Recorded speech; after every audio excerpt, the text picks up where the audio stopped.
একটা বিষয় আপনাদের সবার সাথে শেয়ার করতে চাই। এটা হচ্ছে আমার ব্যক্তিগত মতামত। অনেক দিন যাবতই দেখতেছি, বিশেষ করে ফিলিস্তিনিদের উপরে যে হামলা আগ্রাসন যে ইসরায়েল চালাচ্ছে, এটা তো একটা হৃদয় বিদারক ঘটনা, আমরা সবাই জানি। কিন্তু একটা জিনিস খেয়াল করতেছেন আপনারা, না আমার মত, ভাবছিলাম একটা পোস্ট করব, কিন্তু আমি ভাবলাম যে না, ভিডিওর মাধ্যমে এটা জানানো উচিত।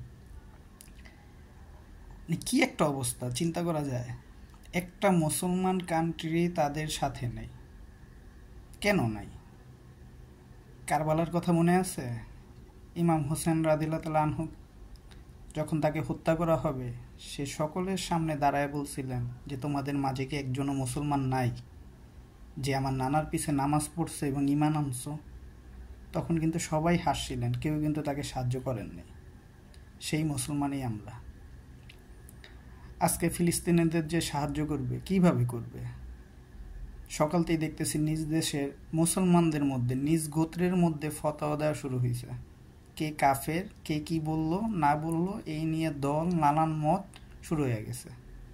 যাই হোক, নামলো আন্দোলনে, প্রতিবাদের মিছিল করলো।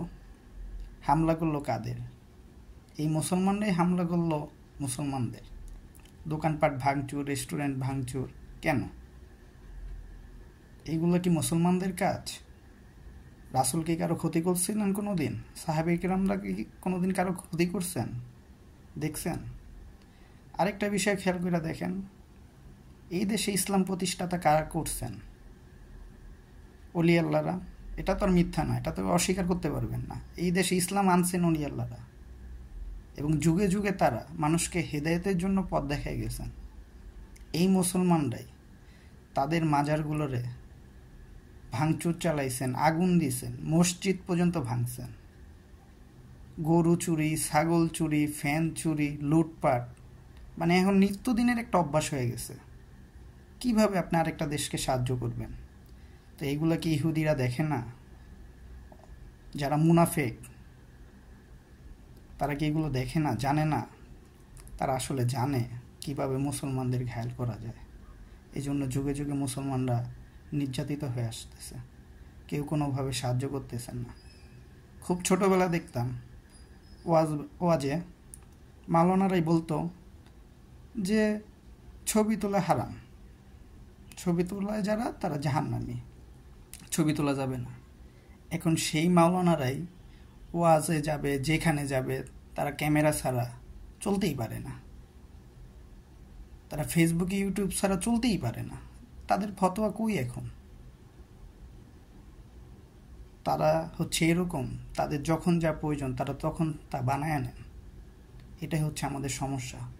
আমাদের ঐক্য নাই, আমাদের মিল নাই নিজেদের মধ্যে। এটা হচ্ছে আমাদের সবচেয়ে বড় সমস্যা। ঈমান নাই। ঈমান থাকলে তো একজন মুসলমান আরেকজনের মুসলমানের ক্ষতি করতে পারে না। কি একটা অবস্থা! কিছু হইলেই লুটপাট, চুরি। কেন? এটা যে করতেছে, এটা কি তারা দেখে না? ইসরায়েল কি জানে না? তারা তো সবই জানে। তারা জানার পরেই তো আক্রমণটা চালাইছেন। তারা তো রিচার্জ করেন যে আসলে মুসলমানরা আগে আসবে কি আসবে না। রাসূল সাল্লাল্লাহু আলাইহি সাল্লামকে দিয়ে, আগে একটা কথা বলি, মানে যদিও আমি তো ধর্ম এত বেশি জানি না, যেহেতু আমি মাদ্রাসায় পড়াশোনা করি নাই। রাসূল সাল্লাল্লাহু আলাইহি সাল্লামকে দিয়েও পর্যন্ত তারা মসজিদ উদ্বোধন করাইছিলেন তাদের এই খারাপ কাজের উদ্দেশ্যের জন্য। যদিও আমার মানে রাসূল সাল্লাল্লাহু আলাইহি সাল্লাম পরবর্তীতে মসজিদটা ভাঙিয়া দিছিলেন। তারা কি করেনি? এমনকি রাসূল বিদায় নেওয়ার পরেও তারা রাসূলের লাশ মোবারক চুরি করার জন্য তারা মুসলমানদের ব্যবহার করছেন।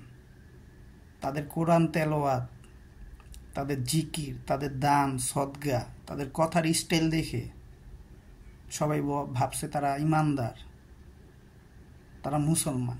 কিন্তু তারা তো মুসলমান ছিল না। তা আমার জানা মতো এরকম একটা হাদিসও আছেন যে রাসূল সাল্লাল্লাহু আলাইহি সাল্লাম বলছিলেন যে তারা ধর্ম থেকে এইভাবে বের হয়ে যাবে যেভাবে ধনুক থেকে তীর বের হয়ে যায়।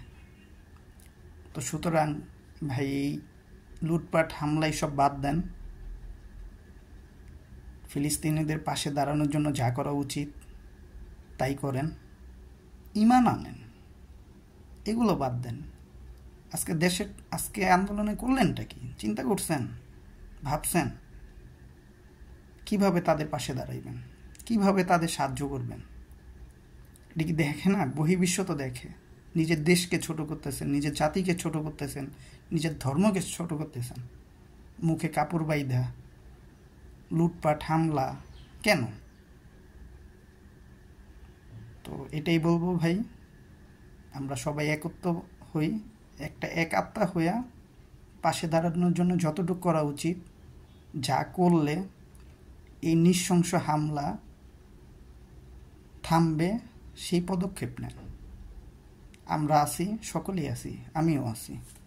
ভালো থাকবেন।